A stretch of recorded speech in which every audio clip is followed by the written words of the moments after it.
Hey listeners, this is Ben, the Amateur Exegete, and you're listening to episode 35 of Bible Study for Amateurs. Today's episode is The Creation Combat Myth.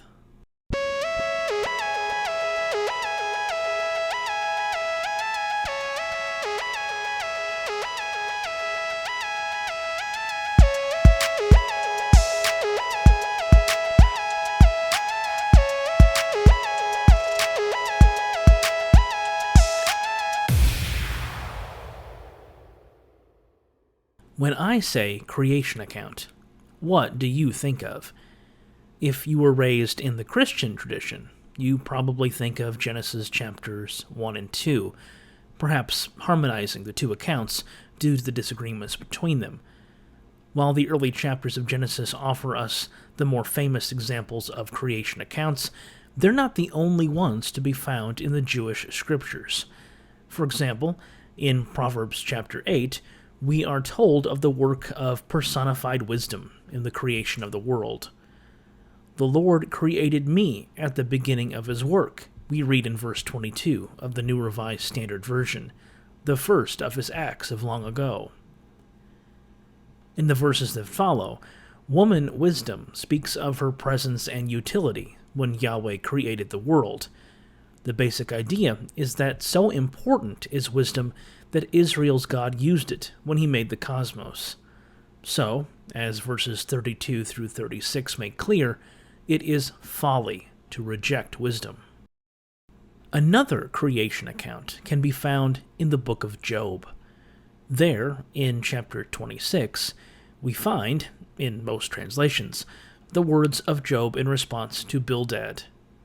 But some scholars think that not a few of Job's words in this chapter actually belong to Bildad, and so in Robert Alter's translation of Job, as well as Edward Greenstein's recent one, you'll find verses 5 through 14 of chapter 26 tacked onto the end of chapter 25, verse 6.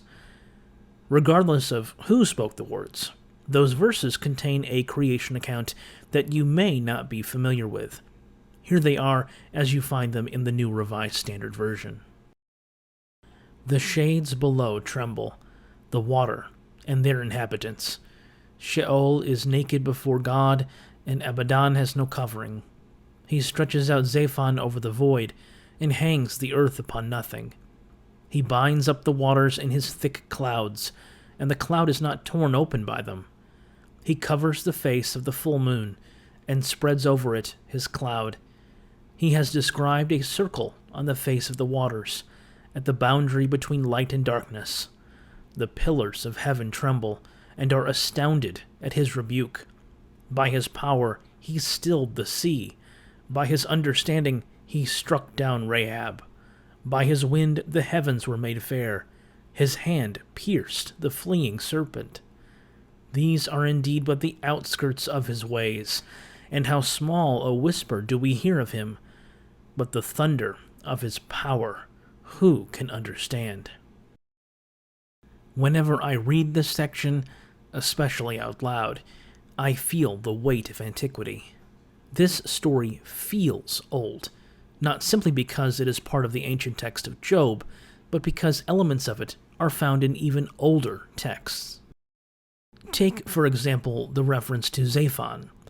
Some English translations, like the English Standard Version, render the Hebrew word Zaphon as the north. In some places in the Hebrew Bible, such a rendering makes perfect sense, but here there is a mythological component to the narrative that is sometimes overlooked by readers. In fact, elements of this creation account are derived from an older Canaanite myth found in texts from the city of Ugarit. When Job, or Bildad, says of Yahweh that by his power he stilled the sea, this isn't merely a hushing of the waves. The word rendered sea is in Hebrew yam. Remember that because it'll be important shortly. Another element taken from the Canaanite myth is the wording of verse 13. His hand pierced the fleeing serpent. That description of the serpent as fleeing is also important since in Isaiah chapter 27 verse 1, The phrase is used to describe the formidable creature, Leviathan, a fleeing and twisting serpent, who is also described as the dragon that is in the sea. Where did the author of the Book of Job get this creation myth? He likely got it, directly or indirectly, from the Ugaritic Baal cycle. There, the god Baal does battle with the god Yam, the deity of the sea. Yam's avatar, if you will, is none other than Liten, a cognate of Leviathan. Here is a passage from Tablet 5 of the Baal cycle, taken from Michael Coogan's and Mark Smith's second edition of Stories from Ancient Canaan. The god, Mot, the deity of death, says to Baal,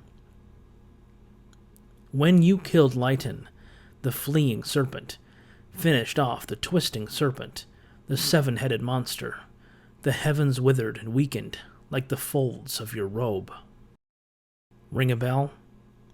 Job's fleeing serpent is taken from Ugaritic mythology, and so is the idea of doing battle with the sea. This section in Job is a combat myth, but with a creation spin. Thus, in verse 7, it makes sense to render the Hebrew word Saphon as Zephan, since in the Baal cycle, this is the mountain of Baal, the conqueror. For Job, Zaphon is the highest peak where Yahweh is, the exact opposite of Sheol, mentioned in verse 6. While Job chapter 26 contains an explicit example of the creation combat myth, there are subtle hints that such myths influence the author of Genesis chapter 1 as well, but that's perhaps the subject of another episode. That's all the time we've got this week. See you next time, and remember, in the words of Richard Elliott Friedman, one does not need to deny what is troubling about the Bible in order to pay respect to what is heartening. Thanks for listening.